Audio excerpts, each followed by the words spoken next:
We are closing out the week here on the Real Kyper and Bourne Show. Welcome on in, everybody. Nick Kypreos, Justin Bourne, Sammy McKee, Derek Brandeo, Jen Rolnick here for the next 2 hours. We are live and in color on Sportsnet, Sportsnet 590, and Sportsnet Plus from 4 to 6. And you can always catch us a little later if you download us on any of your platforms. So we're glad to have you aboard. And, of course, send us a text, questions, opinions. Love to get them out on this Friday. Yeah, lots of text to 590-590 today for the back half of the show. Because we know we don't plan anything for that half. So we're leaning on you here.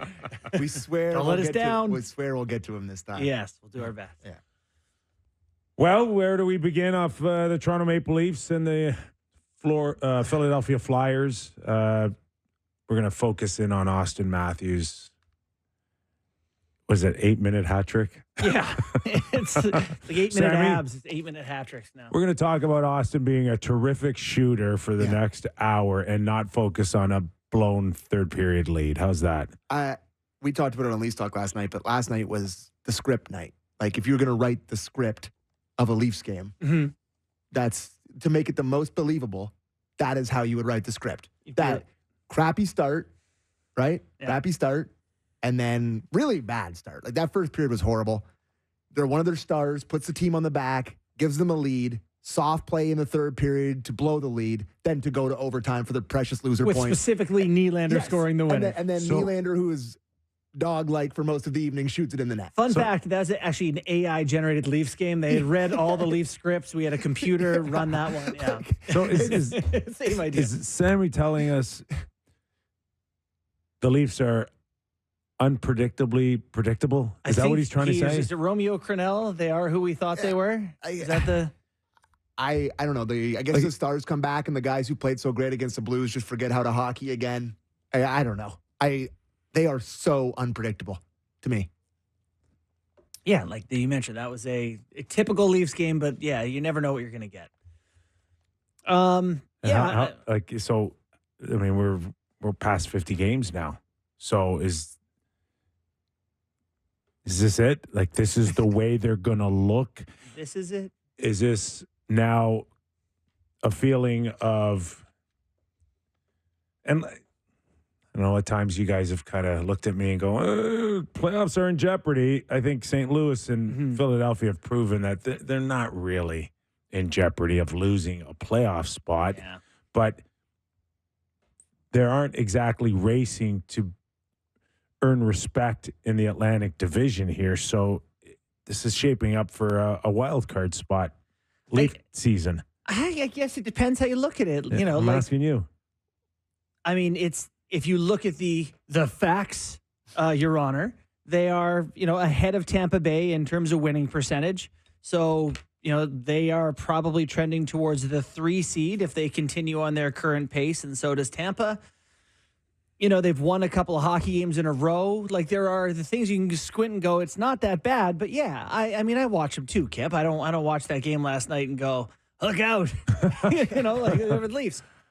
But they do have the guy who shot it in the net. Yes. 3 times. He's real. He's a human. They have the guy, Mitch Marner, who sets him up, with his eyes closed and finds him on the rink. Like, yeah, it's remarkable. It is. Like, every night, they are a threat. And last night, in a very short period of time, they proved that they're really good at what they do sometimes. So their top 4 forwards, the core 4 guys, score over 60% of their goals now. The percentage is going up, which is light years different than any other team. But as I've said to you guys before, if you get a little bit of goaltending and those guys do what they do, we know that they're very real. In my article today, I've got the top 4 forwards, the average time on ice for all NHL teams, their top 4 forwards, where they slot in. They're not the most. Colorado and Edmonton are the 2 teams ahead of them, with Rantanen, McKinnon, Nichushkin, Drouin. And Drouin, by the way, plays 17, 20, whatever. So those other he snuck right back in there, right? Yeah. As a top end player. Yep, for sure. And then McDavid, Draisaitl, Nugent Hopkins, Hyman play a little bit more. Tampa Bay and the Rangers right behind them. So yeah, we know that this is not news that they rely on these guys. Saw a tweet yesterday from Dmitry Filipovich. Leafs goal scoring leaders since December 1st. Mm-hmm. Austin Matthews has 31 in 30 games. William Nylander has 15. Mitch Marner has 14. John Tavares has 8. So those are the leaders. And the next closest is Bobby McMahon with 5. And he had a hat trick the other night. Wow. Yeah, it basically falls off a cliff. A cliff? That's a gorge. I mean, whatever you It's off want. the planet. I'm a flat It's earther, gone. and I have fallen off the planet. It's gone. So I don't, like, this seems even more dependent than it's ever been. Yeah. Like, it really feels that But the way. crazy thing is they're being dependent on the best, one of the 3 best goal scoring seasons in the history of hockey. What they're being dependent on, it's special. So that's why you can't write them off. It's like when people say, oh, that team, yeah, they're only good because their goalie's good. It's like, okay, he gets to play. Yeah. It's. Oh, they're never out of a game, and Right. they're always dangerous. Yeah. So And that can't be taken lightly. indeed. Not to be Captain Obvious here, but without Matthews last night, they probably lose that game 1-0. Like, there was nothing else. Like, no one, like, did anyone else have chances, really? Like, I guess No. Bertuzzi had the one chance. And he but, like, almost scores on the shift between his second and third goal. Yes. He takes it in front. yeah. The redirect? Uh, That was late in the game, I think. No, almost had the Or no, fourth. to go he for- took it out to of the go for corner 4. and had an Yeah. opportunity Yes. and got his own rebound Yeah. and almost slid it back in. Austin Matthews, first Maple Leaf player to score a natural hat trick at home since Wendell Clark on November 9th, 1996. Yes, I played in that game. Really? Do you remember the goals? I do remember his hat trick. If I'm not mistaken, I think we beat Edmonton like 8-3. Yeah. And Very 1990 score. only like 1 or 2 players were a minus. And Hey, listen, you were a great plus minus I- player, I- so we'll forgive you I one. was -1 that game. I do remember because there was a Jamie, maybe McCowan or Jamie Baker, Yeah. who says, "How are you -1 in an 8-3 win?" I don't know, man. I just go out when I'm allowed to. I don't know. I think I took Darby Hendrickson down with me too. There, I think he did might you? have been -1 too. I'm looking at the box score. It was a 7-3 final. 7-3. Yeah. The goal scorers for the Leafs were Berezin, Mike Craig, and then Wendell Clark 3 times. Yes. Yeah, no, he scored 4 in that game. He scored in the fourth period, Oh. in the third period as well. So there you And go. what was he? +4, I'm just trying to look that up. +5. Him and Gilmore. Hold on. He was +4. Gilmore was +3. McCowan +2. Yeah. I'm scrolling down here. Yeah.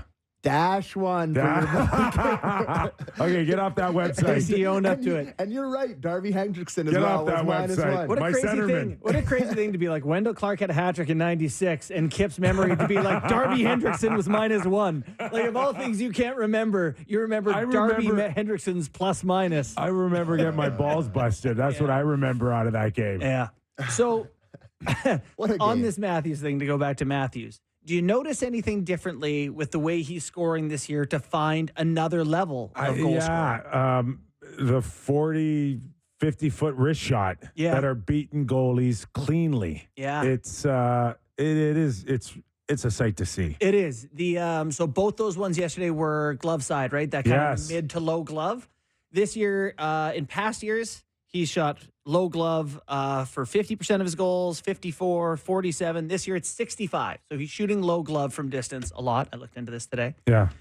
So that's one way he's changed, and also a lot more one-timers.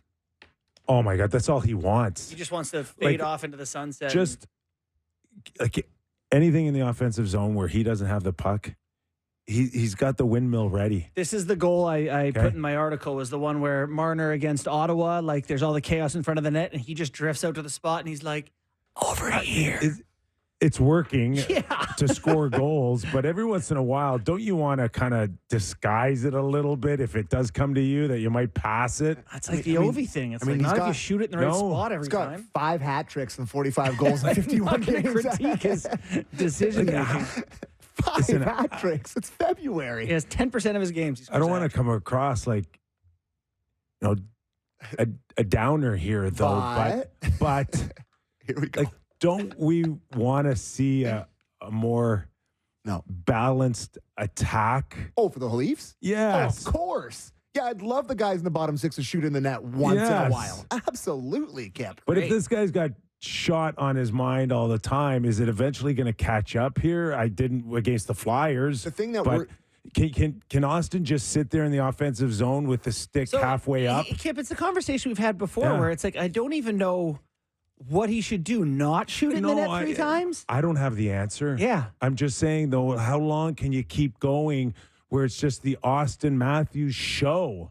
That's what scares me about the playoffs, boys. And we saw it last year with Florida, where they have a good matchup against him. Barkov's one of the elite shutdown centers in the league, and they get nothing, and you lose in 5 games, and you score 2 goals in every game. And it's like you don't have anyone else chipping in offensively below him. And that's what terrifies. Not in the regular, like in the regular season, I'm fully confident that he's going to score 65, maybe 70 goals. But when you can nail down like that, that's when it starts to worry. But to me, this isn't necessarily a Matthews thing where it's something he's doing. To me, it's a team building thing because you look at, like, say, football, the Super Bowl, where you're game planning for the 49ers and you say, got to shut down Samuel, got to shut down McCaffrey, you know, like, and you game plan to stop a couple of guys. And all of a sudden you go, okay, well, what's the next layer of threat for us? For the Leafs, they haven't had it. And we've seen that in playoffs when they get shut down. You know, Nylander was really good because he's the next guy, right? Matthews and Marner. And then he had the best playoff run maybe last year. But yeah, it's the same problem. So, I mean, tough to come away from that game and be like, here's a Leafs problem. But it is something that they'll have to identify. If you had one playmaking centerman, like Austin, for all intent and purposes, acts like a winger, right? With that kind of shot ready, shoot first mentality. You know, moving forward, and I'm not saying that the Leafs are going to trade for another top guy, but, you know, you move Tavares' $11 million out in a year or so. They're dying for a natural playmaking centerman because Tavares isn't that guy. He's got a shoot first mentality, and so does Austin. So does that change? Yeah. Marner's it as far as a playmaking centerman. Like if do you think it really should they make be him a center? Listen, he's 26 years old now. If he did it in junior, if he could do it in junior because he was physically strong enough, gotta believe he can do it now. But there's something to be said that, like, to your stat, which I had no idea, they are still considered one of the worst passing teams in the offensive zone, right? And those two guys have the shoot first mentality. And for Matthews, it's working. I get it. I mean, I wouldn't have the guts to tell him stop. It doesn't, you wouldn't create more offense, right? You know, like it's. They need it all. But no, Kipper, they need it all. They would be a borderline lottery team if they didn't have him and Marner's production. Like, if you look at what they are without those two guys, it's really scary. And they need him to shoot it in the net. Marner's, I mean, how many goals does Marner even have this year? Like, he's been good scoring. 22. Yeah, I mean, that's a good scoring season for Marner. They need him to score. If he doesn't score, they lose. It's still kind of crazy that, like, no matter who plays with Matthews and Marner, they can't get in on the scoring. Bertuzzi can't get in on the scoring. Matthew Nyes can't get in on the scoring. Yeah. It's kind of strange to me. Well, you look at all the guys that have gotten the opportunity, the audition over the years, you know, from Joe Thornton to Nick Ritchie to, you know, honestly go through every winger the Leafs have had over the past 8 years. Hyman could do it. Bunting. And Bunting. And both those guys were go get it in on the forecheck and be around the blue paint. Yeah. Sometimes you're going to get a rebound. We do give more credit to Bunting for being more creative, I think, than Bertuzzi. I don't know. I think Bertuzzi's a good little passer. I honestly do. It's crazy that he can't get in on the scoring. Did they not use him? I don't know. Is the puck not getting to him? Is it a system? Shoot. He can't shoot. He can't shoot. By the one he had last night. It wasn't even close. They're like, oh, what a chance. I'm like, it wasn't a chance. It's like you're trying not to score. It's going to go in for Bertuzzi. It is going to. He's going to get points for the Maple Leafs this season. The old Tim Roberts. Yes. I'm not. You got the hope going, which is okay. Going to get points for the Leafs this season. Okay. All right, let's. You want an overview of the game, or you want Matthews and Marner? Let's do the overview of the game. Okay, Sheldon, clip 1. You know, and I think there's just a comfort level there. I thought in the second period, I thought our pace went up a lot. second period by nature, just the long changes and such usually opens the game up a little bit more. And so I thought that worked to our benefit and really got us skating. So our pace increased. We got to the neutral zone a lot better than the first period. And then just our battle level, we started to come up with pucks. And I thought Austin really was the catalyst for us, not just because he shot the puck in the net, but just the way he competed, won loose pucks. I thought he was a beast for us in that second period to really just kind of get us going and sort of set the example of what was required. And I thought we had a lot of guys that really picked up their game from there. Well, it was a good second period. The first period sucked, and Austin was horrible in the first period. I don't think there was one good player in the first period. Looked like a bunch of sick guys. Yeah. Suck. Yeah. Yeah, which might be legit. Well, like Tavares, he wasn't great, but he's coming off. He's a little older too. Mm-hmm. I think he might have been affected still, being sick. Could be. I felt that the Flyers are the nightmare matchup for a team coming out of the sick bay. Just like a bunch of grinders trying so hard. And it just felt like they weren't ready for it. My midget hockey team won provincials in British Columbia, Oh, not and a we big joined. deal. Yeah, Sick we brag. joined the high school ball hockey tournament, and there was a group of kids who were not on hockey teams who tried so hard that we just couldn't handle it. Like just you just get outworked beat by you? people who care. I think in the end we actually won by a goal, but it was okay. like It shouldn't have been a goal. No. Yeah, okay. Just didn't need that pressure Right. either. That's Philly to me. Philly's is like, came in there and they just, every puck, they won 85% of the puck battles according to Sport Logic in the first period, or 84 Yeah. or something like that. That felt Yeah. low. Yeah. I mean, that's embarrassing Yeah. to lose puck battles at that Well, rate. and you're coming off what you think is a good, complete 60 minutes, and you'd like to follow it up with another good 60 minutes, and you can't close out. Yeah.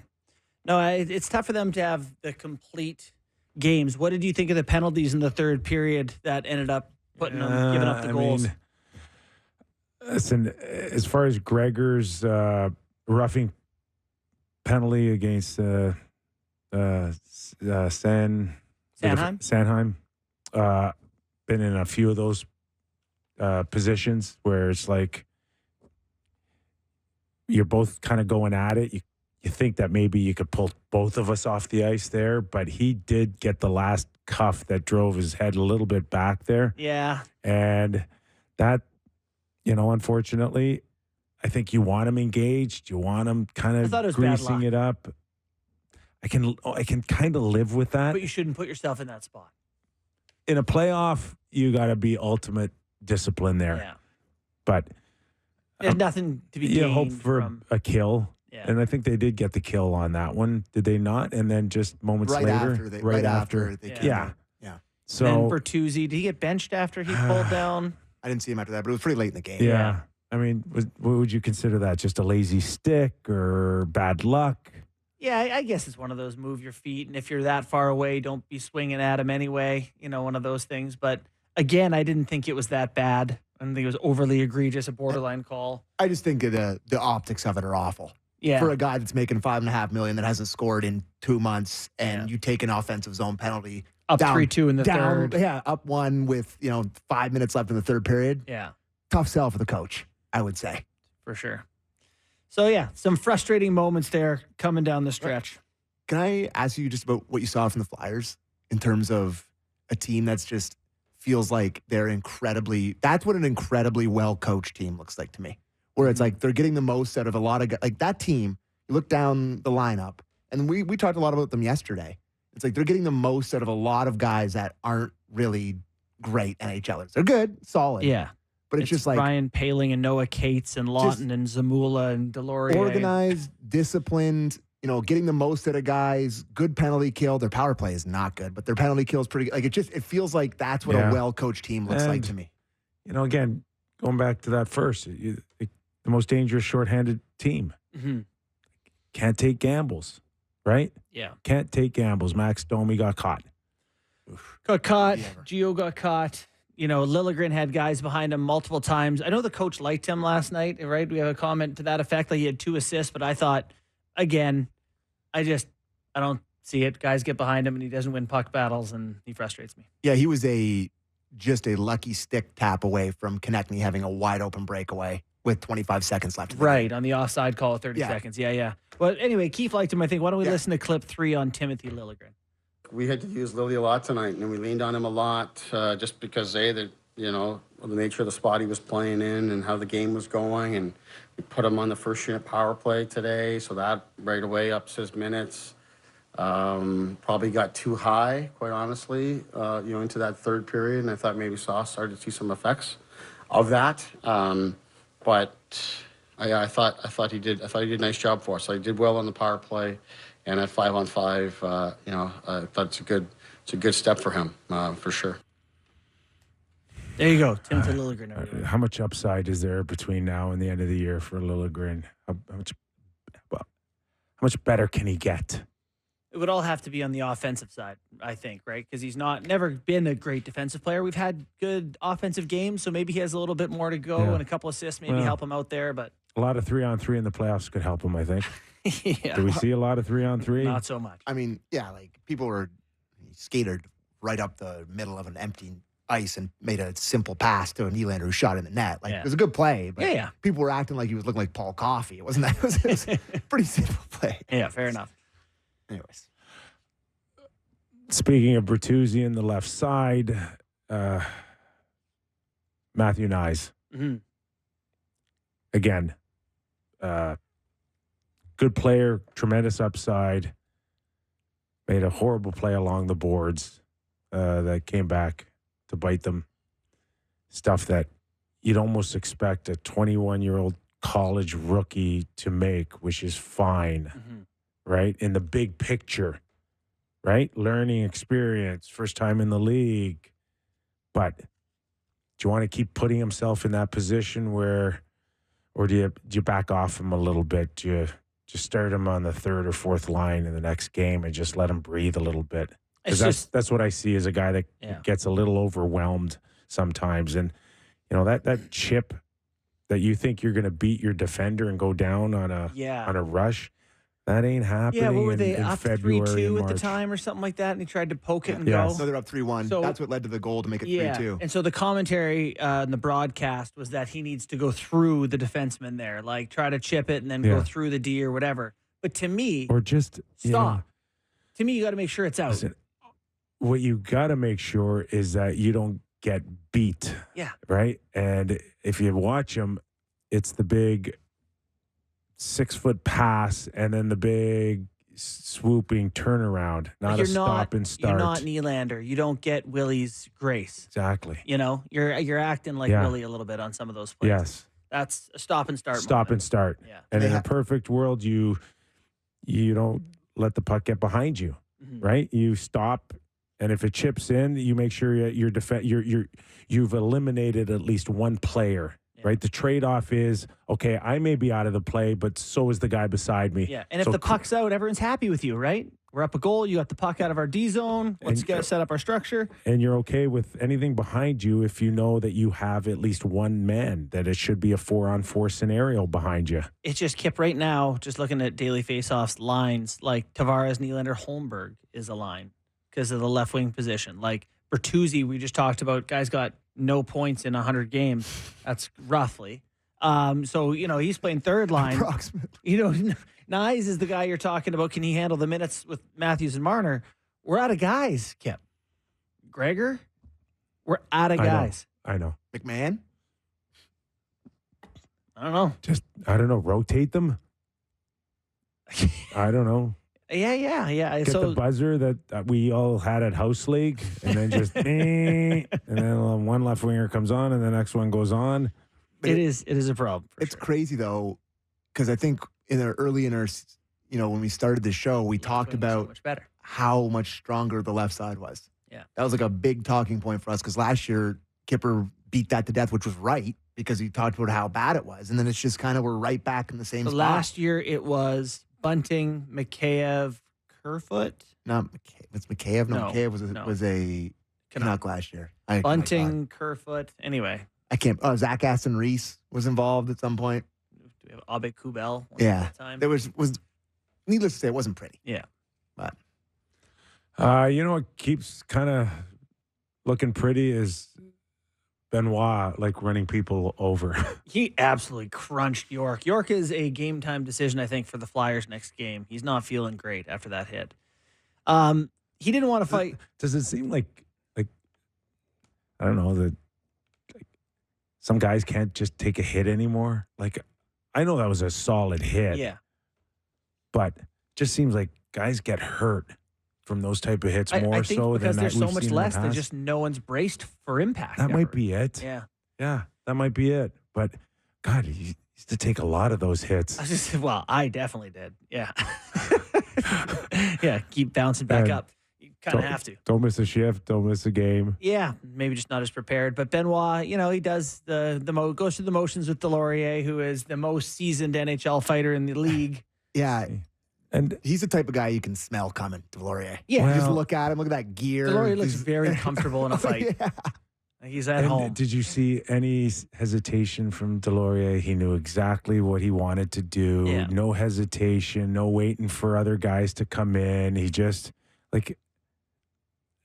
in all honesty, that's what you wish that Brian Reeves would have done from day one, Mhm. is that to understand. And it's not even a question mark that he took an extra 2 minute, right? You got the extra 2 for instigating. Yeah.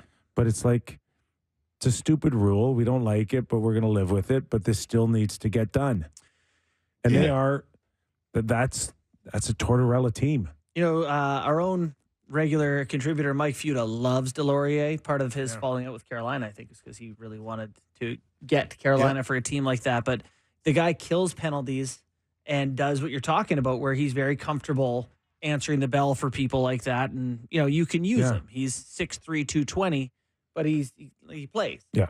And Benoit's not the best fighter by any stretch, and he's But at least he's a gamer. willing. You're right. But I wouldn't say he was willing last night. Well, but he's Well, like, I'm fighting. him. We're doing this. So- For me, Yeah. he did enough. 100%. Okay.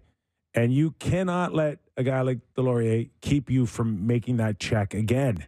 And if it means taking him on, then just do enough where you don't get hurt and you're good to go. Mhm. And I think Simone did everything right, including protecting himself Yeah, let's. at the very end. Well, do we want to get to Luke? Or should we listen to the Oh, no, Benoit clip first? we can keep going here. Okay, let's listen to Sheldon Keefe clip 6 on Simon Benoit. He's been very important. He's becoming a very popular teammate as well, both in his personality and with how he plays, which I think how he plays allows his personality to come through and come out, and allows him to be comfortable because he knows he's a meaningful piece of our team. Just a competitor, but also just such a great defender, right? Like, he's in your way. He's got a good stick on you. I got to be careful because last time I talked really positively about him, I thought he had his worst game the next time out. But he's been tremendous for us. He's a real fun guy to coach too, because he wants to work. He wants to learn. He asks questions. Got a good personality. Comes here with a smile. I think he's having a lot of fun. Yeah, just great strides, great pickup. Would you not go to him right now and say, we'll give you $1 million You for don't 2 more need years? to. He's a restricted Yeah. guy. Oh, he's an not, RFA? He's not going anywhere. Yeah, fair enough. So, But I think you could probably and you don't need to overpay him. no, you could No, but so you could tack offer him $1 million. tack 1 year onto the Keep the cap. 1 year level. deal that you were probably going to give him next year. I think, Yeah. right? Oh, he's fine. He's fine. They love him, and he probably feels like a debt of gratitude to the Toronto Yeah, he's Maple Leafs found for himself giving a him bit here, a right? chance. So that's a non-issue trying to get him signed. Fair enough. How about McCabe getting hit in the face again last night with a puck? This guy, there's these guys, they exist on every team. Andreas Janssen here for the Oh, Leafs yeah. is it for a little bit. Connor Carrick, it's usually guys who are like 5'11", but McCabe somehow gets hit in the face every night. His face looks awful right now. Like, it is really He looks bad. But he's not fond of yours either. No, I can like, tell he looks you. like an extra from Peaky Blinders. Like, He looks like he's been through a hard time. Like, every love him. game he adds a new addition to the mess. Like, it's so bad. It's so bad. I just think we're he's not taking a huge exactly step. 3 boxes of chocolates up here either. No, listen, no, it's I not call that the he's man ugly. I'm just saying he's got a bad face He's right been now. through it a little bit. Yeah. He's not going to be, on an ad for Gucci right now is what I'm getting at here, boys. Anyways. Yeah. Samsonov, just enough to keep you interested, but yet still a little nervous. Yes or no? I don't know. Nothing about it made me feel any different. That's my point. Yeah. I think I'm beyond repair. I think I am, if he has 3 straight shutouts, I still think I'm going to wince when he sees shots. I don't understand how you could ever not feel that way between now and the end of the regular season. How's Wold doing? No, we don't know. Is he going to play on our Monday game that you and I are on the desk again? Family Day Monday, 1 p.m. start. Mm-hmm. JB and I will be DA, on the desk Freege. with Elliot and David Amber, and I'd say they're probably an outside shot at him playing next week. Do you want to switch seats so you can sit near DA so you look small? I'm really tired of being made to look like a little boy beside Amber's pipes. Just bursting out of his jacket in the foreground. You can keep that seat. All right. One last thing I wanted to bring up with you. Connect me again last night. You love me. God, so good. Yeah. So good. Him and Gio have a little thing. I remember Gio had the flying bomb on him last year, right? Matthews, I saw that clip from last year. Yeah. And I just remember Rupper. Remember Rupper went crazy about that. And I'm sure Matthews wants that scrub from the internet. It's a bad clip. It's a bad clip. But maybe that's the source of Kip's hate for him. It's a bad clip. Austin's a lover, not a fighter.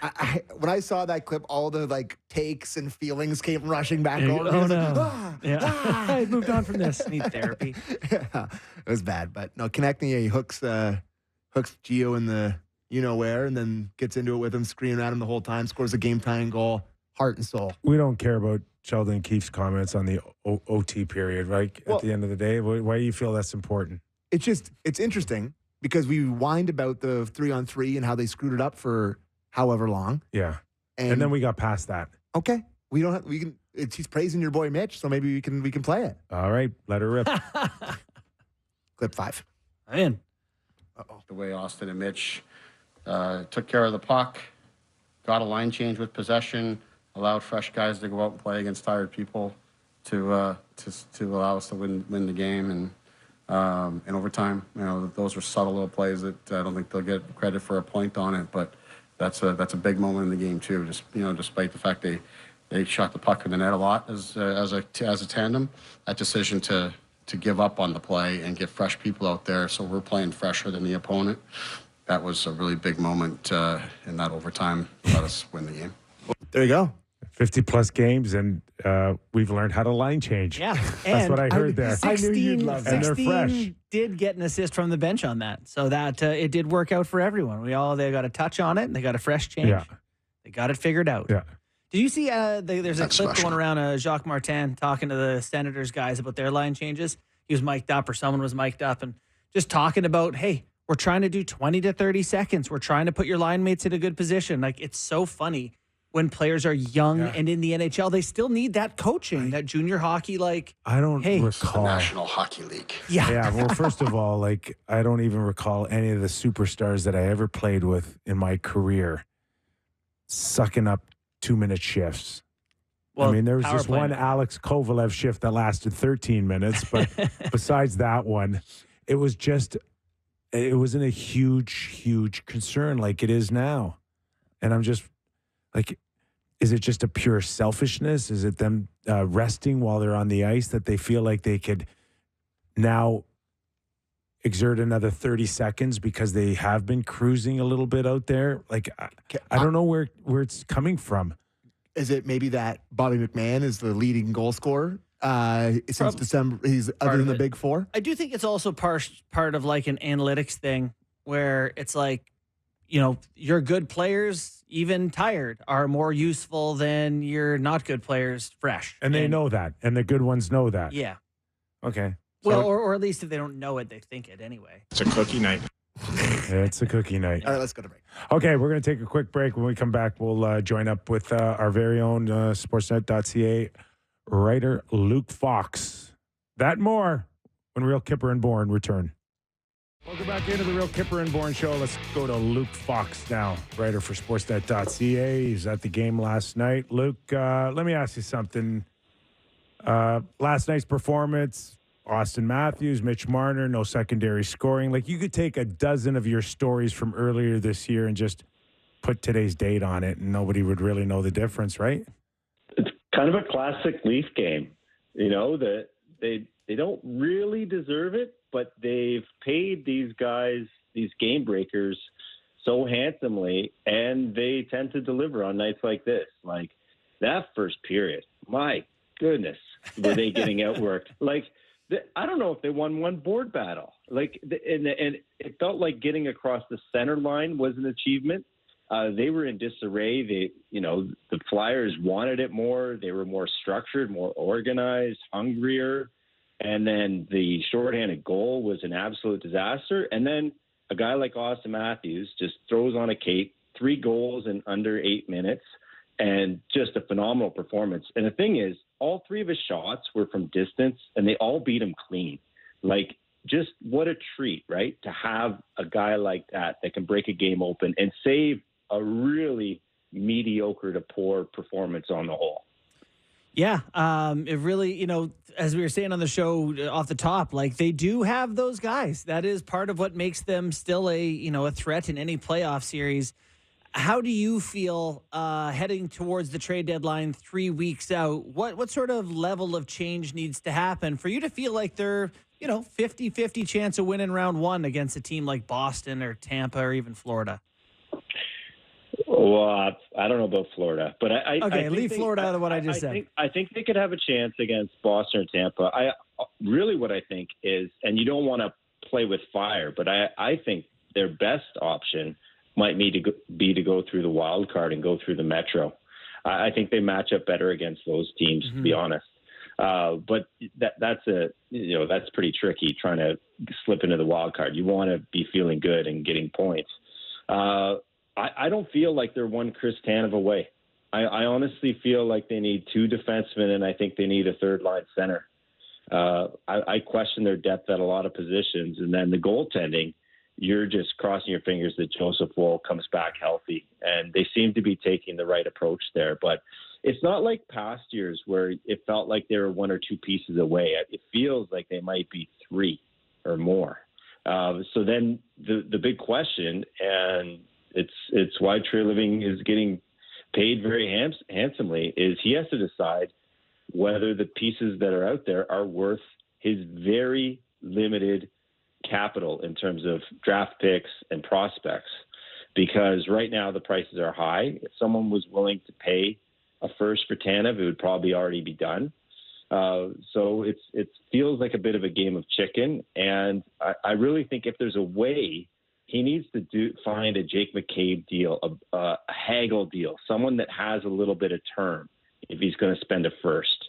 But who is that? Is that guy out there? Is there a GM out there with a defenseman with some term, or a good checking center with some term that he can pry? Boone Jenner, like a move like that would excite me a little bit more because he has some term on the contract. Because I don't know if you go all in just for this year, but I think you have to think about improving for next year as well. We're talking to Leaf and NHL writer for Sportsnet.ca, Luke Fox. So you mentioned Joseph Woll. Is there a sense that we could see him as early as next week, Family Day afternoon, St. Louis? Maybe. I mean, that would be kind of poetic, right? Because he's from St. Louis. So I guess we'll see. He hasn't even been cleared to back up yet. They've been very careful. And we asked Sheldon Keefe about that recently, and basically he said, we're ready to start having those conversations. We're ready to have them get in the game. We're ready to have a conversation about it. But he said right now, Brad's been very busy he's had a lot on his plate, meaning the Morgan Riley appeal. And so that's where he is today. He's in New York. So it seems like the goaltending thing's taken a back seat. And luckily for the Leafs, Samsonov's, piled up 2 wins here. So it's given them a little bit of breathing room. I don't know if it'll be as early as St. Louis. What I'm circling is the back-to-back. right? They got the Coyotes and the Golden Knights back to back, and they've, as you guys know, they've been very reluctant to throw Dennis Hildeby into the mix here. So I would target maybe one of those games for the return of Joseph Woll, because who knows what's going on with Martin Jones. They're being very secretive about what his injury is. Do you think Riley's appeal could come back in a positive way? Like, could they get him back after 4 and not 5, maybe? Yeah, that'd be the most, Justin. I think. Okay. I think think optically, and I think if the commissioner goes against his own Department of Player Safety more than one game, it kind of looks bad on the department. So I think either he upholds it and Riley has to serve the whole 5, or they shave one game and he gets back one game early. Working in Riley's favor are two things. It's the fact that he does have a very squeaky clean record. I mean, he played half the season without even taking a penalty. Yeah. He's been in the league, I think 11 years or something like that now, never really been called to the mat before. The other thing is Greg didn't miss a shift. He's perfectly fine. No injury. So those are the two things working in his favor. Of course, not working in his favor is he made contact. He used the stick. He had a moment to think about it. The whistle had gone. The buzzer had gone for a goal. It wasn't part of the flow of play. Yeah, we get it. Yeah. Anyway, but when the one time in recent memory that Bettman did go against was Spezza, and one of the main reasons was the clean record. So, you can cross your fingers and hope that works in Riley's favor as well. How did you find Samsonov last night? Do you think it's pretty much a lock here, Woll and Samsonov, between now and the end of the year? It feels like that. If health willing, it does feel like that. I thought he was fine. I thought he was good in the first period when basically the puck was in their end the whole time. Still a couple moments where he drops a stick. One time his stick ended up in his own net. And it's just like, I don't understand why he loses his stick so often. He was swimming a little bit for me, but he gets the win. And I think that's the only thing. You just have to not, choke under pressure. When the game gets tight, you need to make that extra save. And he was one save better. And he's been that way for a couple of games now. He's been much better since he had that little break away from the team. So I don't think he's, stealing the net from Joseph Woll. I think, as long as Woll looks healthy and shows well, I think he'll be the game one starter. But I think Samsonov's bounced back pretty incredibly from where he was. Yeah, no, it's at the very least he can go in there and hold his head up high, and he was decent last night. So credit to him there for sure. Looking kind of up and down the lineup for them last night, I thought TJ Brody's looked a little bit more comfortable since being moved to the left side. Is that something that maybe they're going to try to prioritize? Have you agreed with me on that? It just looks a little better to me. No, Bourne, I agree with you 100%. And it's like he's played so much on his offside, you kind of just assume that's where he needs to be and that's where he should be. And then all of a sudden he gets a little break and he's not accepting passes all awkwardly, and he does look more comfortable. It's just who's playing the right. I mean, they only have one natural righty in the lineup. They already got Jake McKay playing his offside. Outside of Liljegren, who has one good game, one bad game, he's really yet to string together, a nice sample of 5 or 6 games where you're like, this guy has found his groove. It's like they need more righties. And Connor Timmins, it sounds like we're talking weeks here. It doesn't seem like his return from mono is imminent. So, I think that's why when you hear the trade rumors, it's Tanev, it's Sean Walker, it's a lot of righties being linked to the Leafs. And I think it feels like a tale as old as time that the Leafs are looking for a right shot defenseman, but they absolutely need one and maybe 2. If they could get 2, it would be fantastic to get Brody on his left because I agree with you. He has looked better there. Hey, Luke, enjoy the rest of your night. Thanks for coming on. And we'll wait for Saturday night's game against Anaheim. Thanks, Luke. Yeah, they should have no problem with the Ducks, right? Yeah, okay. No problem at all. Thanks, Luke. None. Easy 2. Easy 2 points. All right, take care, guys. Luke Fox from Sportsnet.ca. What does it say that that's our reaction to them Ducks? Anyway. Is getting one game reduced for Morgan Riley a huge victory here? Yes. It is. Yeah, for me. Okay, where? Because it wasn't a 5-game suspension, Kip, and anything other than that, it's better. But It four is good. You're good with 4. It was 3, but better with 4 than 5. Okay. It's a little bit of a win, and it's a little bit of something to piss off other fan bases when they get all bent out of shape. So, yeah, it's a win. I see. I don't know. I mean, give him another day off. I mean, I don't know. You seen the standings? Don't They're know. not really in a that game doesn't matter position, Kip. Yeah, they kind of are for me.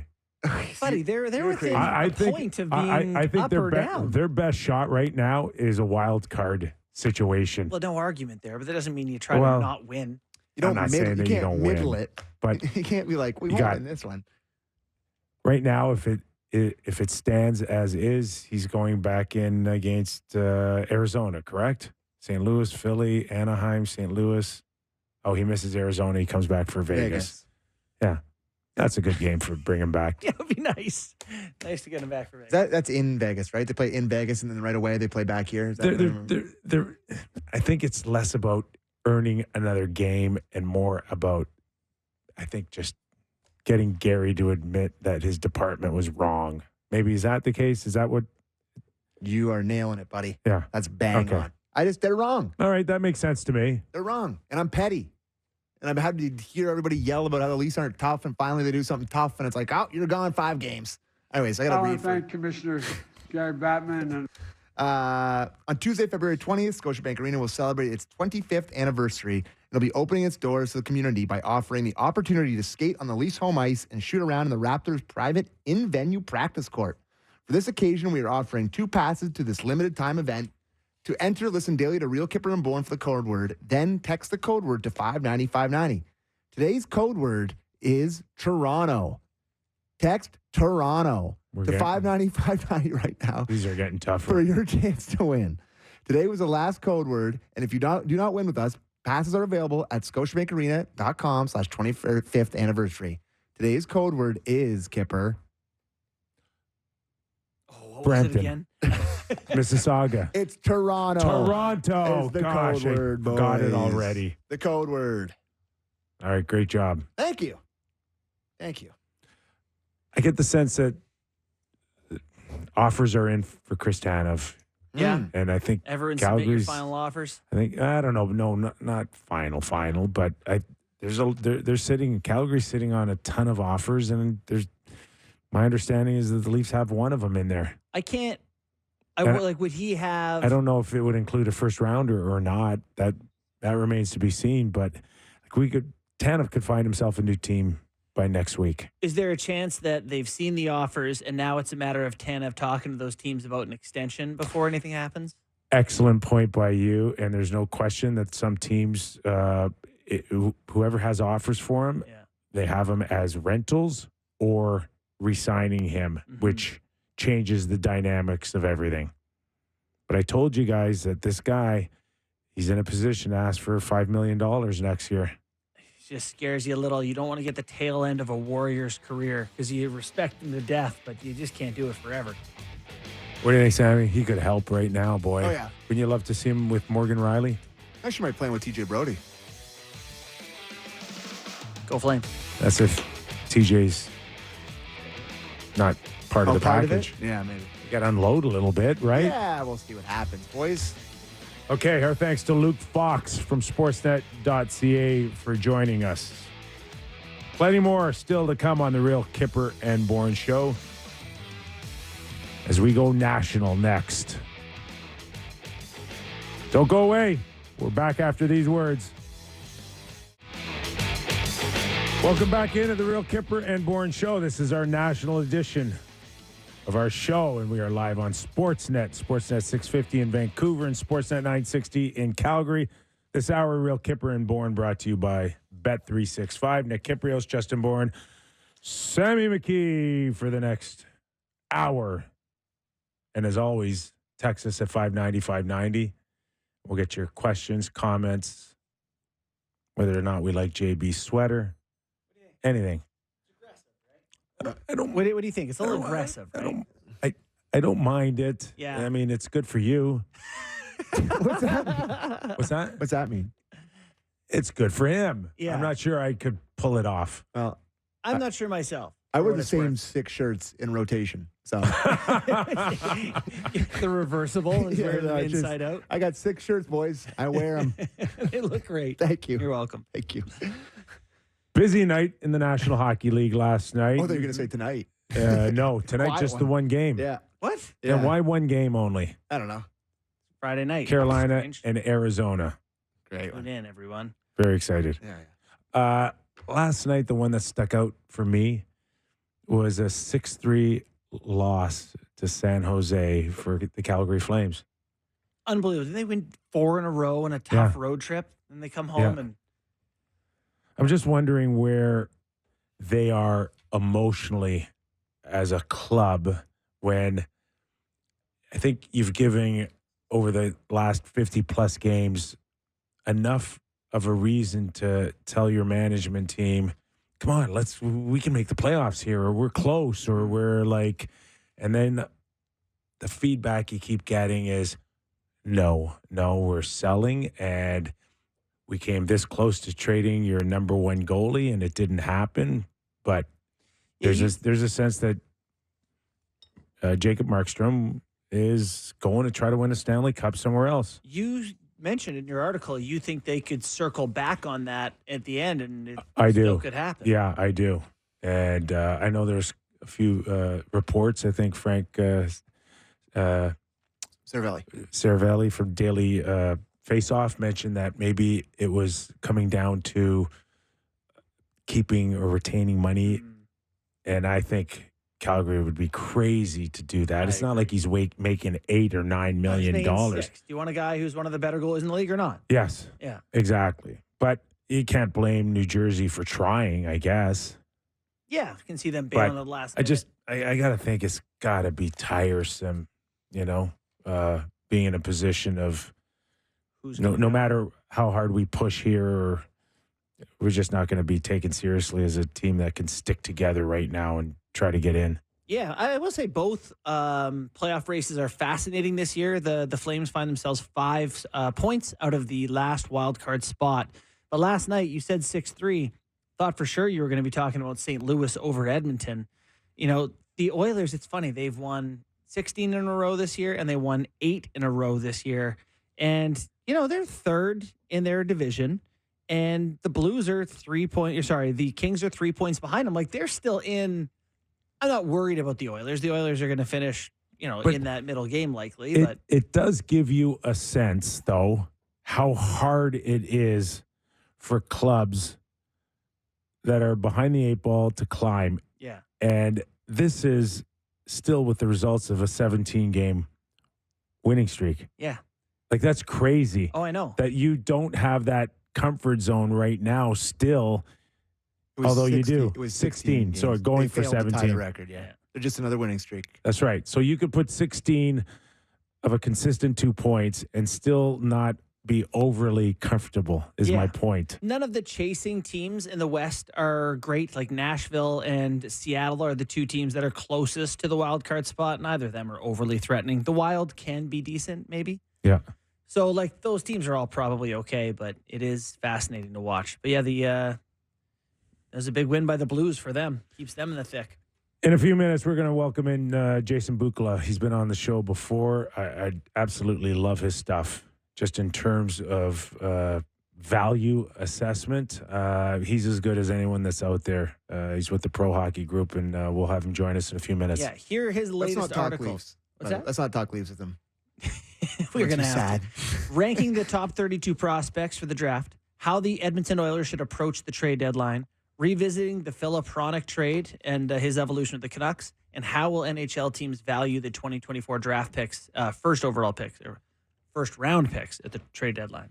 I'll let him do it. He's here. As we've built them up, let's welcome in Jason Bukala from Pro Hockey Group. Does a great job writing as well for Sportsnet.ca. Books, how are you, buddy? Awesome, fellas. Appreciate the call from the bullpen today. I'm always here for you. Nice. As always. Can you be as weird as Doug McLean? Can you do that? Where do we... Understand. That's a veteran weird. I can't get that. I'm not at that stage yet. Where are we with less than a month into a trade deadline here? Someone has suggested to me that Chris Tanev could be moved as early as next week. Offers are in, bids are in. That's not to say that offers and bids can't change. Some teams want him as a rental. Some want to follow up and try to sign him on a long-term deal. What are your thoughts on Tanev moving forward here as maybe one of the first dominoes that could fall to get this thing going? The sooner the better is my first vote, because this guy only knows how to play the game one way. And, he sacrifices himself each and every night. So the longer where this goes and the closer we get to trade deadline, I like that, Kyper. If they're going to make a move, or whoever this team is, call it even the Leafs, if they make that move in the next week, I like that a lot. I would go as far as to suggest that if we get closer and closer in the next 3 weeks to trade deadline, that this is a player that you kind of sit in the press box, a la Jacob Chikrin last year, for maybe 4 or 5 days or more before the trade deadline actually or before the trade happens. So the sooner the better. The cost is going up, isn't it, fellas? Like, who would have thought, even back in last summer, that we would have been sitting here talking about Chris Tanev potentially, fetching a first round pick and then, extra assets on top of all that. But that's where we're at in this cycle. And the sooner the better. If it's Toronto, I'm curious about the long-term deal thing. Like, for me personally, at his age, I'm only looking at, ideally it would be 2. I know it's going to be 3. But I definitely wouldn't be going any longer than that. So if it is, a team like the Leafs, I guess, there's the potential of it being a first rounder, but probably a late first rounder. What should fans think when they see a late first rounder get traded in this draft? How are you valuing picks? So great question. The this draft cycle in relation to the other two, this is delicate for me because I know this is a big deal for these 18-year-old athletes. I don't want to, be that guy, but I have a job to do, and that's build an NHL franchise. So with that in mind, the late first-round picks in this draft cycle, guys, aren't on par with the last couple of cycles. So when you see first-round picks to the naked eye, everybody just assumes they're equal value to the Bedard draft, the draft before that with Slafkovsky, et cetera, et cetera. We're creature of habits that way, right? But that's not factual. That's not the way it is. So if you look at even the Elias Lidholm deal to Vancouver and all the extras that went along with it, right? Obviously, they had to move out money in Kuzmenko. I get it. So let's just push that one to the side for a sec, because that's more like a money situation. But the other assets, Rustevich, Yermo in Finland, and then, of course, the first-round pick. So what you're seeing is that assets, call them prospects, on top of draft capital are being moved. And the reason for that, in my estimation, is because the value in that draft slot right now, guys, isn't as great as it has been in the past. Wow, that could change a lot moving forward For here. sure. Just in terms of a second rounder being the alternative, and in the Leafs case, we know that they don't have one for the next 3 years here.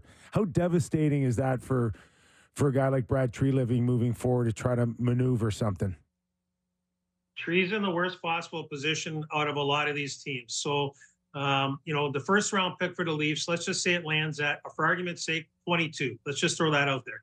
If it lands at 22 and he doesn't have anything to back it up with, not only this year, guys, but also for futures. Like, NHL franchises have been pre-scouting the advance for next year's draft as well, which looks on balance to be a lot stronger than this year. So he's not in a position of strength, if you will, in relation to his draft capital. So what happens then? Now you start adding assets to it, Kyper. So at 22, okay, so yeah, Calgary bites on 22. Let's just say we're talking about Hanifin, for argument's sake. Like I wrote in my article today, we're talking about Hanifin. It's going to be 22, and then it's going to be one of the fifth rounders that they own. I would bump it to 2025 because I think the Leafs have a Chicago 2025, and I don't think Chicago is going to be great again next year. So it's almost like a fourth. So I go the first and 22, the fifth and 25. But then on top of that, we're getting into roster players, call it a Bobby McMahon and Nick Robertson, which I'm okay with. That's fine. But the next one after that, we're looking at Fraser Minton. We're not looking at, because Hunter Brustevich, for example, he's on the uptick, and Vancouver's valuing this kid. He's going to be score 100 points in the Ontario Hockey League potentially as a defenseman. So whether he's going to be a 3 at the NHL level, even strength, and run the second power play, he's got NHL upside. I don't know that Fraser Mitten's not going to be a 3 at the NHL level in the middle. So that's the cost on top of the draft picks. And those are the conversations. So then where are you? I'm sure you guys have talked about it, at length this week, but where are you next with the organization? Now I've just punted out one of my top prospects, possible 3C centerman in the 3-hole going forward. Can play the wing, but he's a centerman. And I don't have a lot of draft capital. So now I got to go fishing in college free agency, overseas free agency. It's not ideal to put it bluntly. So whose position do you like more or most? Or, you look at some of these GMs, who's coming from a strong place with the assets necessary to get some big pieces? New Jersey for sure. Yeah. I mean, I think New Jersey needs a goaltender. I think we're all on point with that. Even if their third choice is Marc-Andre Fleury, and I'm not starting rumors. I'm just trying to go down my list of guys that I'd like to get. So you're looking at probably Markey if you can out of Calgary, I would say Saros if you could ever pry him out of Nashville. Marc-Andre Merzlikins maybe, like Columbus. Like who knows what's going to happen in Columbus now with their draft deadline strategy? I don't know what that is. So Jersey's strong, guys. They got a lot of assets on the back end. And they got some sneaky, really good assets. Like I was at University of Michigan last week. They got this Seamus Casey, right shot D. He's like 6 foot, only $180, but he's a quarterback on the power play going forward who manages the game exceptionally well at even strength. They've got a ton of assets in their system. We're talking to Jason Bukala, former NHL head scout who does a terrific job now as a writer for Sportsnet.ca. So, Books, when we're talking about teams trying to convince other teams that my one player can change the scope of your team, and especially at the pivotal position of defense. So a Tanev, a Hanifin. If we look back at the Vancouver Canucks, besides guys having career years, can we not look at the Philip Hronek trade and go, that's where it turned around for the Vancouver Canucks? Shockingly well. And you know what? I have to eat crow here because when it was made, guys, I was puzzled. And I think a lot of us kind of were. We're like, are they really in that mode, with the asset management, for example, because that was in the midst of the Horvat deal and some other things going on there. So there was a lot of moving parts. And Hronek was injured with the shoulder. But this guy has absolutely blown it out of the water. I mean, his plus minus in his last 3 years before arriving in Vancouver was a combined minus 77 in 3 years. Okay. And he's like a plus 39 today as we sit here. Yeah, wow. Like, I know you catch lightning in a bottle and, you get to a good team or whatever, but let's give credit where credit's due. That's an obscene number, isn't it? Right. So, and I believe, as much as Quinn Hughes gets, a lot of the accolades, how much better does Philip Hronek make Quinn Hughes? Those two have some synergy together. So, what a ballsy move by the Vancouver Canucks. And, it's turned out to be everything that Vancouver's touched this year, let's be honest, has turned to gold. It's been exceptional. And that was one that I panned as puzzling at the time. But fast forward to today, and in the present mode, it's a great, great deal. Detroit picked Axel Sandin Pellikka, and he could be a 1, down the road for them on the back end as well. So there's always cost assessment. Everybody revisits it later. But for the now, looks great. It's going to be interesting to see what his next contract is, though, isn't it? He's an RFA, making whatever, 5. Well, I think he's on the books for 5, but it's like a 4-4 cap hit the way the massage of the contract goes. He's not going to get the Quinn Hughes money, but he's going to go past Uyghur. So he's going to be at what, 7.5? Wow. And they got some big contracts there that they have to resolve. Yeah, I guess that's a problem you like to have. We have a lot of good players. How do we pay all these guys? But it is undeniably going to be something they're going to run into down the road. Definitely can't think of that trade without looking around the league, be like, who else? Who's that guy, right? We talked about Ottawa was interested in Tanev, and it's like, it's not impossible to see a team that's not great right now thinking down the road. But there is a team that's great who's thinking this season. That's the Edmonton Oilers. They've had a couple of winning streaks that you're aware of. They're an interesting case, though, going to this trade deadline. Corey Perry's playing on the top line with McDavid right now. There's some questions on the back end. What do you think they're going to do or should do as they head to this year's deadline? Yeah, I think they're in a little bit of a pickle as well. So their draft capital is average, and then their prospect pool, like Philip Broberg's their top prospect on the back end. He's down in the minors, kind of applying his trade. He's had a fantastic year for Bakersfield, really good. He's turned the corner, playing to his two-way identity. This guy's never going to be a high leverage scorer in the NHL, but he's big. He can skate, get the puck, move it, kid. That's all I needed to do. Any points is great. So I need him to be my 7 guys come playoff time, because deep runs usually require 7 or 8 defensemen. Things happen in playoffs, right? So 7 or 8. I need him to be 7. They don't have an 8. That's just the fact. Like Nima Lanen could come in, I get it, but really they got 7 up front. I've heard the names, bantied around. Obviously, the Gensel injury, that changes the market a great deal. How much risk does somebody want to take in that? Looks like a shoulder injury. The game only gets harder in March when you get back. It's not easier. And if you're already sore, how much, willingness are you going to have to go to the hard areas? So having said that, I like Adam Henrique if they could ever fit it in Edmonton personally. He can play the middle. He can play the wing. He can take key drives, plays all situations. Perry can't play up in the lineup. Perry's a 3 or a 4. He's situational. And you can have a 3-hole with like McLeod, Fogle, and somebody else, maybe Perry, for example. But Henrique in the 2-hole would certainly upgrade that top 6 and on balance, give them a real good, responsible look.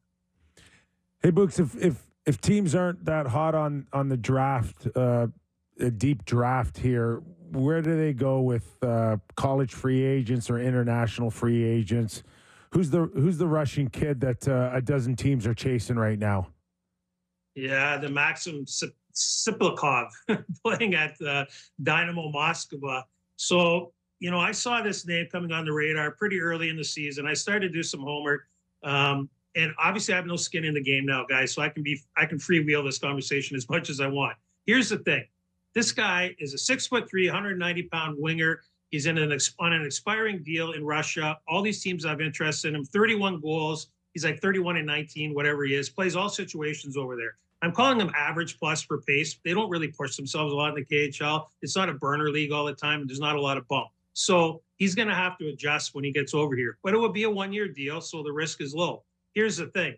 Like, he scored 32 goals his last 6 years in the KHL. Over 6 years, 32 goals. He's got 31 this year. And he's in a contract year in the KHL. So when I reached out to some of my Russian sources, like with teams, and then, guys that I've worked with over the years, and then also some other people through the agency business, there's a fear out there that they're leveraging for a bigger deal at Moscow. I don't know that for sure. But all I would say is that a lot of homework has to be done here before you put pen to paper. Would I do it? Would it be worth the risk of like $950 for a year and see if he can be better than Kuzmenko? Sure, why not? But I'm just telling you, I'm not buying all the stock and all the hype. I'll believe it when I see it. Yeah, it's fascinating. Everyone's looking for the next guy to come over, and whether it's the Leafs have tried with Mikheyev and Barabanov and, God, who else? There's a couple of D-man.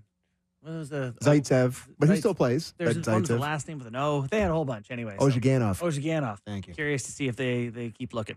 So we're talking wild card races a little bit earlier. Both divisions or both conferences fascinating. Want to know who you believe in the East that's outside of playoff spots. So we're talking the Devils, Islanders, Penguins, Capitals. Is there any of those teams you like more than the next to climb into? You say if Philly falls out. Yeah, and I don't see Philly falling out. They got so much resilience there. I'm not saying that they're not going to be done in the first round, but they certainly got a lot of resilience. New Jersey, for sure. I mean, if they get the goaltending, I think that they're in a good situation there. They got a lot of cap space there, guys. So depending on how they massage their deal at the deadline or before the deadline, salaries being retained, et cetera, they could add a couple of pieces there. So I'm in on New Jersey. I'm kind of liking. I don't really like any of those other teams. I have to be honest with you. Fair. So I'm kind of like maybe Detroit. Pittsburgh. No, Pittsburgh is they're well on the back nine. They're unfortunately looking like Tiger Woods today at Dennis's withdraw. Books, yeah, I love to watch him, but I don't know if he's making the cut. Can I ask you, did Kyle Dubas just go too hard, too fast here with Carlson? Did that really bury him moving forward? What kind of challenge does he have now in the next 3 or 4 years, knowing that the window with Sid still at a very high level now is almost closed off?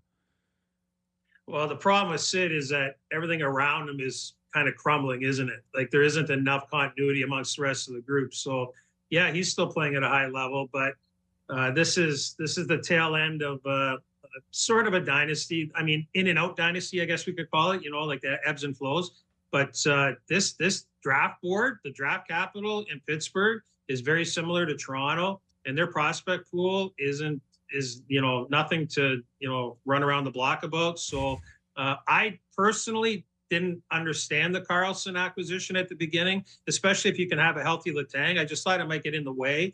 And you're adding a Norris Trophy winner to a group that, on balance, I understand the skill set, but team building wise, I could have added 2 bodies for that same amount of cash somewhere else and not given up another first round pick. So I don't know, like hindsight is what it is. I understand why he did it in his mind, because that's how he likes to operate. He's aggressive that way, always has been, going back to major junior hockey. For me personally, that's not the fit. Hey, one more for me before I let you go, Books, and great stuff as always when you come on our show. And I'm not sure how much you can answer on this, but I know you have your ear to the ground on a lot of stuff. But this class action lawsuit against the CHL, and there's talk about now the CHL will, the NCAA may allow players to come out of the CHL and join their program. Where's the USHL? Are they a rival now for the CHL? Like, where is the business model of the CHL going here? It's been forever the same since I can remember it. I think some of the kids are still making the same money I made in 1983. But, like, are things closer to changing in the CHL forever, sooner than later now? Absolutely they are, yeah. I've heard the noise forever, going back to like when I worked in the Sioux, 20-something years ago. There's always been, and we all know the noise, right? Kids have always played that card. I'll go to college because I don't want to, come to the CHL, et cetera. But you're talking class action suits. You're talking nil in the States, right? Because that's really what's triggered in my mind this opportunity for CHL kids to go south of the border and potentially play, because with the nil situation in the States, athletes are, basically getting paid through boosters, et cetera. Everything's going to change here. And don't be surprised if you see the USHL petition to be the 4th team in kind of like a Memorial Cup type of a cycle. Everything is, I mean, we could sit here and talk about it forever. The reality is this. CHL kids who, let's say you go play for the London Knights for the Hunters, and you sign your school package deal, and after a couple of years, you're not going to be an NHL prospect, or the NHL team that drafted you thinks you need more development time. So you go to Michigan State. Now you're on the books of Michigan State for X number of dollars. So that kid, don't forget, that whole time, he's got to be doing well in school. He's got to pass his SAT or his entrance exam, whatever it is, depending on the school system. There are so many moving parts. And to your point, though, Kyper, some of these kids have been getting the exact same per diem for several years. The CHL is a big business. They're making tons of dough. I don't know. This is just going to open up Pandora's box for a lot of fluidity, if that makes sense. Yeah, that's fascinating stuff for me. Awesome stuff, Books. We really appreciate your time. And way to keep it on the rails, because the guy on Friday usually just drives it right into the ditch. That was informative and helpful. Thank you. I was just very, I don't know how to react. Thank you. I've seen some of them, and it's been outstanding. Hey, guys, can I just give a quick shout out if you don't mind? You go, buddy. A longtime hockey coach here in London, Ray Clark. He was my coach 40 years ago. He's a mentor to several athletes in the city of London. Passed away this week. He died of cancer. This is a jersey from Acadia University in the background. He was a huge mentor to me. I just want to give out a shout out to the family. Cancer is a terrible thing. I know it touches a lot of people in the world. We're going to miss Ray, and I just want to pay a tribute to him here today on your show, and I appreciate you letting me do that. Well said, Very Jason. nice. Yep. Thank you, my friend. Appreciate your time, man. Thanks a lot. You too. That is Jason Bukala, former NHL head scout, who really comes in with the goods here. That was extremely on the rails. God, he knows so much more than us. And like he does have his ear completely to the ground when it comes to this sort of stuff. But it would be awesome if you could actually get a current scout just to come on and talk like this, Yeah. right? Wouldn't that be Well, but fascinating? he's doing it, man. I mean, he is. He's literally he's traveling no different and scouting. than a current Yeah. one because he's still hearing the same things. Creating the list, and that's a tough job, man. Yeah. I love the stuff on that Russian winger. Me too. That was really good insight. Because I Don't get saw too that excited, I saw that report, and it's like, yeah, it's like, are we sure he's not Barabanov? Like all these guys that not drafted free agents from over there. I'm like, they seem to really find the good ones from there. do. They always seem to kind of get drafted, and I don't know. Don't mix I too many. They're free too. Like, okay, you pay That's them, why it's but they're Yeah. like, what's the downside? Yeah, it doesn't so work, you they just come say, over, bye. they stink, and Yeah. you send them down. You clear them on waivers. You put them on Robida Island. It's like next. Yeah, Dubas try had the like a pipeline over there for a while. Like him and Lou, like it started with Zaitsev who came Pelofino, over. He had a guy that was. Yeah, he was always having Russian guys winning. All right, you guys want to do some game time? Yes. It's game time presented by Bet365. Visit the app for latest odds to find out why it's never ordinary at Bet365. Must be 19 plus. Ontario only. Please play responsibly. Now, like I said, bit of a light one on the ice tonight. I think the Carolina Hurricanes and the Arizona Coyotes are the only matchup. So if you're gonna, have some fun, feel like gambling tonight, why not take a shot on the Desert Dogs? They're plus 180. They're not a horrible team. Yeah. You got the Carolina Hurricanes on the road. Mullet Arena is going to be rocking on a Friday night. They know they're the only show in the NHL. Surely it'll be sold out. Surely. So take a shot. Call us Shirley. I'm telling you, Take a shot on the Coyotes. I feel bad for the players in the Coyotes because I'm just tired of hearing their name. Like nothing good has been attached to them for so long. It's just They're a year away from, I think, being pretty good. No, I don't think they're a bad hockey team. No, they got some I good don't. players. Yeah. they got some good players. But can And- we just do it in Salt Lake then? Yeah, the silver tips, please. Listen, I'm a believer that it could still work. Oh, come in on. This is Arizona. such a zag. No. It's not a No, zag. it Gary is. got to him. No. Gary got to him. They've never, it's just like Ottawa. For 20 years, they were too early in Canada. Mm-hmm. And maybe, just maybe now moving forward, Canada isn't that bad of a spot for the Ottawa Senators if it's developed, well.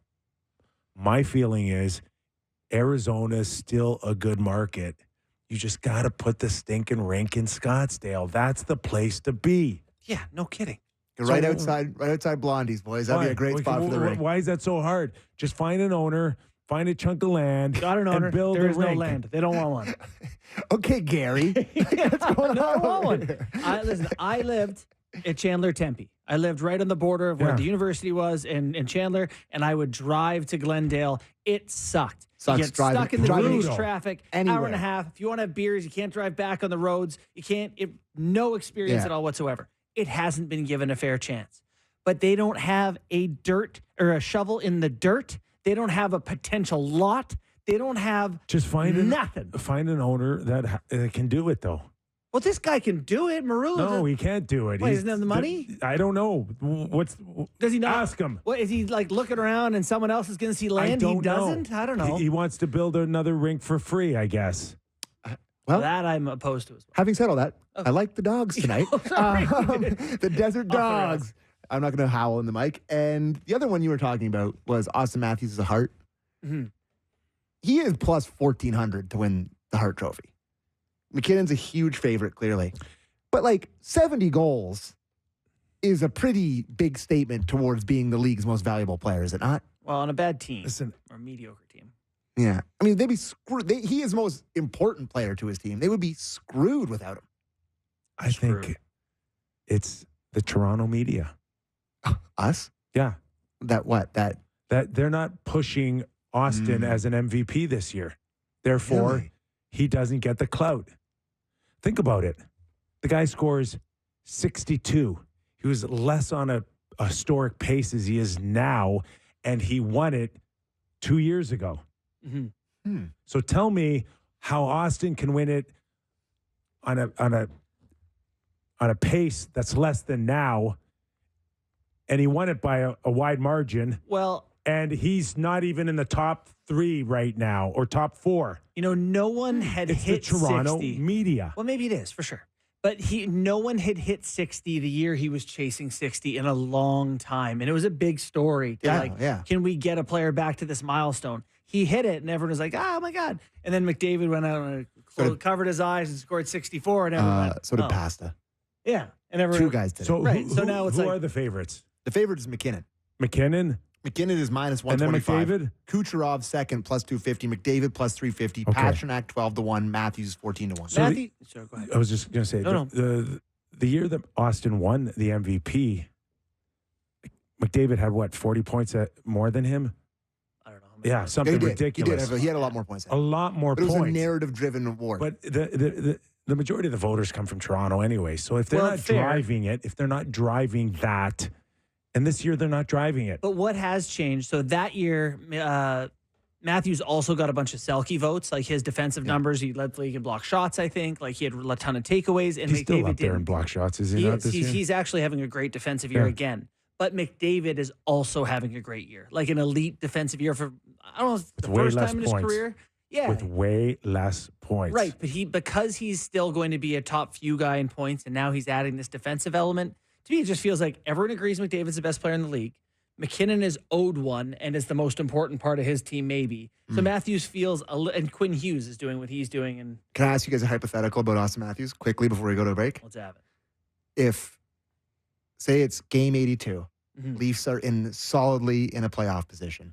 They have their matchup. They know who they're playing. Matthews is on 67 goals. Does he play? He's too far away. 68? Yeah. You don't ask me that question because I couldn't give a rat's ass about 70. Yeah. And I think they shouldn't either. I truly But- think they should. I'm telling you, boys, he plays. Like 70, that's And what worries everybody me. tries to get him the puck, and Yes. he sits there all night doing this one. Yes, that's with what the, worries with me the about windmill ready to push. I think want the him to get most- 70, but I I'm worried could- about it. I couldn't think of a less environment to get you ready for game 1 of the Stanley Cup playoffs than that. I think the most offended I've been by a player playing game 82 was when Patrick Marleau was a Toronto Maple Leaf. And he always looked so much better when he had a rested game or whatever. to keep He the not streak that he ever going. came off. But yeah, he was trying to keep the Iron Man Yeah. going. And when games he'd play less minutes, he looked great the next day. He's like, take a game off. It's I gotta keep the streak going. Hey, But playoffs, it's no, my streak. If Kessel plays for Vancouver, he picks up a consecutive. Yeah. Is he still there? Wait, what do you mean? Has he broken the? Yeah. Did he get healthy? No, I think he got healthy. I think it's the over. streak's over. I can't even remember. Where No, I is think that? it's- Where I are think we it's on that over. streak? I think it's over. Definitely, people know. See, I don't. I'm just. I mean, I don't care. I can't. I'm You just remember, asking. you remember It's just I'm Darby, curious. 1,064 games Did he get consecutively. broken? I don't know. I don't remember. I don't know. You're the producer. You had Darby Hendrickson's plus minus in a game in 1996 today, and you can't do this? It's so weird. It's so weird. Are we taking a break? That was Game Time presented by Bet365. Visit the app for the latest odds and find out why it's never ordinary at Bet365. Must be 19 plus, Ontario only. Please play responsibly. That's the longest game time we've ever With had in one the history game. of the show. With one game. One game. Thanks again to That's how you Bet365, know who it's- we've really appreciated their Yes, support yes, this yes. Are we taking a break? Let's take a break. And then you find out where Yeah. Kessel is on this consecutive, if it got broken or not. I can't remember. Okay. End date 04/13/2023. But did it Okay. end? Okay. Don't go away. Although you want to. We know that. Back after these words. Nick Kypreos, Justin Bourne, Sammy McKee bringing it home for you all on this Friday. I got something that's going to upset our Vancouver listeners, okay? Buddy, it's just your unlike every other day? your Leaf face upsets them. So I'm reading, I put in the piece from Sportsnet.ca. It was just Associated Press. It wasn't IMAC that wrote this article, so I'm not going to bury veteran writer IMAC. But Canucks Fedorov exact revenge with own take on the Gritty in a win versus the Red Wings. There are multiple forms of revenge available in hockey. One is to cross-check your opponent up high after an empty net slap shot. Another, mock their goal celebration when you serve their team a loss. Vancouver just can't, they're falling all over themselves to bring up the Leafs. All they think about is the Leafs. Everything is about the Leafs. That's all they care. Like, Until we one of can't- their own cross-checks it's somebody like, over the they head. hate us because they ain't us. Oh. What was he? A cross check in a hockey game. How could he? They just can't wait to bring it up. It was a real subtle, my God. gritty, I'm sorry. wasn't it?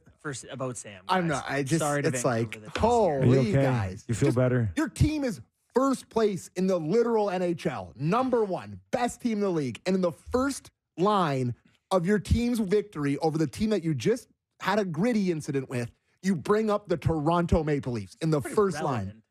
It's Do you think getting this off They're the your most- your anyways. chest right now will give you a better chance to relax this weekend? Hey, we got it was a nice, subtle, gritty. very settled. Is the mini gritty. And if you got a problem with it, I mean, go talk to him. Yeah, Nikita's a large fella. Yes, he's a large fella. You know how to find him. But yeah, that was another win for the Canucks. They just keep doing it. What do you guys think? This is a text, no name. Okay, on to text. Remember, put your text in your name in the text so I can read them on air. Text 590 right now. What do you think of Lawson Krause on the Leafs? The Leafs keep striking out on left wingers. Well, I like- I've mentioned his name probably for 2 years now, You have.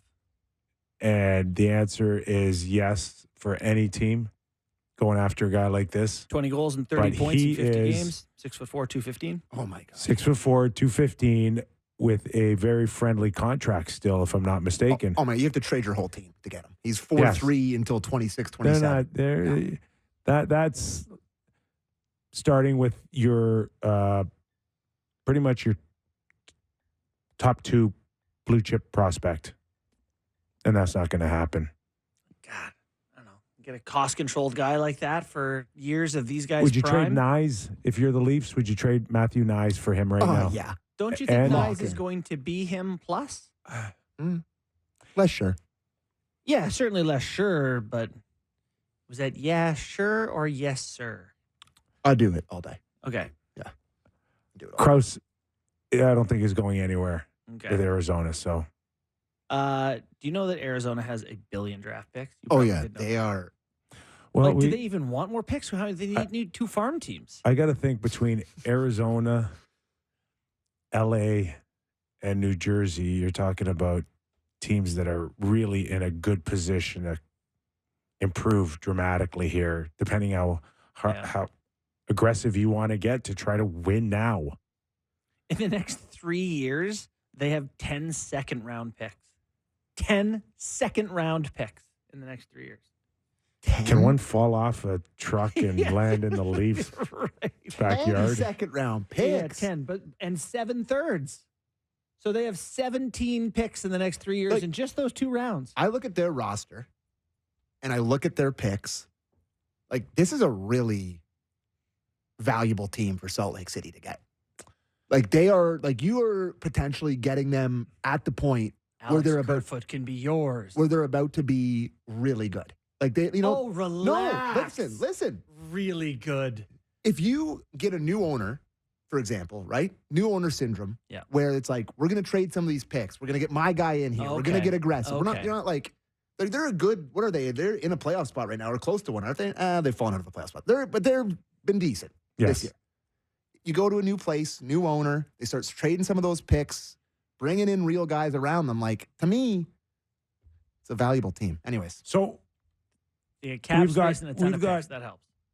we got like teams thinking that they can challenge for a Stanley Cup here in Canada: Vancouver, Winnipeg, Edmonton, and I don't know where you sit on the Leafs or not, but the whole idea now, when you talk about all these prospects and picks, is they're great. You'd rather have them than not have them, but you got to kind of wrap your head around, when do you say we're trying to win now? Yeah, we want Okay. hockey players who Like- do hockey good. So earlier on in the show, you were drooling, Sammy, all over your shirt for Travis Konechny. Love Travis Konechny. Yes, you do. Love him. Okay. Can I remind you that he got drafted like 8 years ago? In 1890. Okay. So Yeah. so this is the peak Travis right now. You're Mhm. getting the best of Travis Konechny now. Yeah. 8 years in the making. Okay. My point is if you want to look at a Matthew Nyes, Preach. okay, right now, and sit there and go, oh, you can't trade him because, you know, he's going to be a power forward, or he's going to end up being like a Travis Konechny or a Kraus. It's like, yeah, in 5 more years. No, but not for Nyes. Not for Nyes for me. Maybe. I agree with when you're talking about Fraser Minton for the Leafs, and you're talking, Easton Cowan. When are these guys good? But Matthew Nyes or anyone else's top pick who's in a lineup now but is still going through a learning curve is nowhere near where he needs to be to truly help you win 4 rounds and a Stanley Cup. Yeah, but I'm calling you if I'm another GM, though, because you're talking about a guy it could be next year. You don't know. Like, it could be next year. No, the odds are against it. I'm not saying it couldn't, but I'm telling you, if we look at historically, it is the odds are way, way against you that Knives will not be able to fully help you probably in another 3 or 4 years. Yeah. So for Chris him Kreider, in particular, I think go look at Chris Kreider with the New York Rangers and watch his development. Yeah. And it might mirror a guy like Matthew Nyes, where it takes theory 6 years. It took, I don't know how many years it took Chris Kreider to turn into a legit 40 or 50 goal scorer. Yeah. But it was a long time. And so you look at Arizona and it's like Keller and Schmaltz and Michelli, there's not a ton there that's going to be immediately awesome. Ken Holland's done after this year. Like, come on, Ken. You got to pull the trigger here on something. This is Don't your worry last. about what Philip Broberg might be. Your Turn last him into someone crack. today. Your last crack right now as a general manager, because we all assume that you're not coming back next year, right? You got Jeff Jackson there. They're covered. Give me more Go questions. for it. Get to more questions. I have angered Vancouver. Oh, have you? Which I thought But that's what you're here to do. might have been your intention Here's what this I'll whole say, time. Sammy. Oh, boy. Authenticity, right? Like, you Oh, you boy. can't pretend to be objective when you're not. Ron in Coquitlam. Is that right? Coquitlam, right? Yeah. BC? Yeah. He said that, I wanted to bring this up because he texted it in. Phil Kessel is still on the Ironman streak. And we looked it I up. was and right. We can confirm But it. Phil, you didn't say one way or the other. No, I You said, didn't know. would he be eligible to keep it going? And Yeah. is that even fair? Is it like, He says that he'd be willing to drop the streak. no, we'll drop it for him. He doesn't need to be willing to do Yeah. anything. We're just going to drop it for him. It's over. You can't take this long of a vacation and then come back and think that you're still, You can't miss a game you're not eligible to play in, though. He's still legit. From someone with a 778, I believe is Vancouver. Yes, it is. We hate the Leafs. How about you complain on the air about the Leafs or the center of the hockey universe Canada-wise when they literally have zero chance of doing anything in the playoffs? We also effing hate the fact that every time the Leafs come to town, the game's at 4 p.m. Pacific to appease Leaf fans. Oh, Sammy loved that text. He loved it. I might take a bath in that text. The 4 p.m. thing is like I've noticed that people in Toronto seem to really. I went revel out in it. there for a game, and I went I to heard that it's game. awesome. I mean, I've never been called meaner it's things in that really game in my best life. you change the subject right now. I'll change the subject. Where are we? Is it time for the Oilers to really consider ending the Connor Brown experience? So Connor's my boy. Yep. Love Connor Brown. Useful, hardworking, He's- smart. There's a little of the Bertuzzi thing going on there, right? I think He he's just had can't score. 70 shots with no goals this season, which is incredible. 70? Yeah, Feels like a and lot. a good offensive player. What do you have? 120 points in junior 1 year or something. You can score. So I do see the point that at some point it's not going great, but he's making league minimum. You're not going to get a better player than Connor Brown at that price. And I understand about the bonus, but that's happening. So no, you got to keep him and hope he finds his way out of it. Yeah. Kyper? Again, yeah. You just what do you think you're going to replace him with? Yeah, check the waiver wire. And I Get don't much think. better out there. Yeah, I know you want to find more depth for sure, but for me, it might be finding another guy to maybe push Cody Ceci down the lineup a little bit for me on the back end. Multiple texts on the text line congratulating you on 5 years, Bonnie. Oh yeah, thank you very much. I've got my new 5-year chip here. Look at that. Thanks to my wife, my mom, my family, and all that for all the support. Thanks to you guys too. Yeah. It takes, we've gone golfing, and it's not like you guys are like, have a drink, loser. Like it's. But, I have, but we do have a drink. Right, yes, of course. But I want that. I already say I've ruined my own fun. I don't want to ruin anyone else's in the process. But it took me some time to get to that point where I was comfortable in those But you're environments. smart enough to know it's way overrated drinking. Yeah, well, particularly as you get older, it's Really, it's about how funny we are sober. that's right. But yes, thanks to everyone for the support. I appreciate it. And if you want to reach out to me if you're looking for help, do the best I Awesome can. stuff, pal. We're thrilled for you. Thanks, And quickly wanted to mention that Scotiabank Arena tonight sold out for PWHL Toronto versus Montreal. It's supposed to be the biggest crowd in women's hockey history. So I wanted to mention that. What is capacity at 18,000? I actually don't know. Love to leave. I'm a terrible producer, but yeah. So And you're going. I am going. Yeah, Good. I'm going. Where are you sitting? I am accredited media, Kyper. I'll pay and support the women. but Why do you hate the I PHW? tried to pay. I tried to Well, you pay. couldn't get a ticket. I can't get I can't pay. 18,819 for hockey, plus freeloaders like Sam will be there. Oh my God. Doesn't support the game, but So, and Nat Spooner, hottest in the league. I think she's got 10 points, 10 goals. leading the league in Yeah, goals. ripping it Sounds like I saw Haley Salvian, Carolyn Cameron tweeting about it. It sounds like it's jammed downtown right now. Jerseys everywhere. PA Day here in Toronto, so people are excited. Love it. Congrats to them. Names coming as early as next year, right? So it'll Yeah. Oh, the whole experience is going to be Yeah. fuller, and So I don't have it's to go Torontos, go. Go Toronto's. Go Torontos, go. Yeah. So there you go. Looking forward to it tonight, fellas. And I think the Leafs will beat the Ducks tomorrow. I can't say that with any yes, confidence. but just not in regulation. And it's the big deal, right? Because I saw some people drumming it up about old Radko coming to town for the first time after he screamed it Hey, on Joe Wall's Here's a face. question: can you get Radko? Can he be on your team? That'd be the worst idea. I think we need another week for some teams to drop, and then Yeah. I think the market will straighten out. See what the market is for.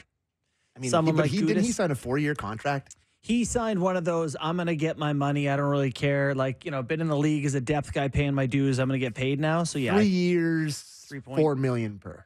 Oh. Yeah, I don't think you want him at that, unfortunately. And and Killorn signed one of those there too. So Lauren got a retirement he contract did. He out did. there. Yeah, heading out to the beach to wear the flip flops. So there you go, boys. Sounds pretty All right, decent. anything else exciting happening on the weekend? Well, there's no Super Bowl anymore. Are we Football's done. Golf. Tiger withdrew. left Riviera apparently in an ambulance today because he was sick. Yeah, like a man. flu-like? I don't know. I don't know. There's a lot of speculation going around. Is There's he a- moving better? No. No. It's not. But here's my little secret. I want Tiger to call it and hang him up because I think there's so many great players and there's just so much focus on him. He's past it. It's over. It's over. Kind of mad at him for getting in this accident because he would have been great to watch at his age now with his wisdom and his strength. He would have been in a perfect wheelhouse. But we always will have 2019 Masters. Can never take that away from Tiger fans. One of the best days of my life. Just a guy who deserves Oh yeah. so few fans. Nothing has ever gone wrong with him. If I was Tiger, I'd shut down driving. I'd have someone driving me the rest of my life. Agreed. Tiger hasn't made great off-course decisions. No, he is not. All right. All right, let's go. Get us to the weekend, will you? Yeah, it's time. All right. It's over. The week is over. Our thanks to Jason Bukala at the top of the hour and Luke Fox for joining us in our Leaf edition. Enjoy the weekend, everybody. Stay safe. And we're back on Monday.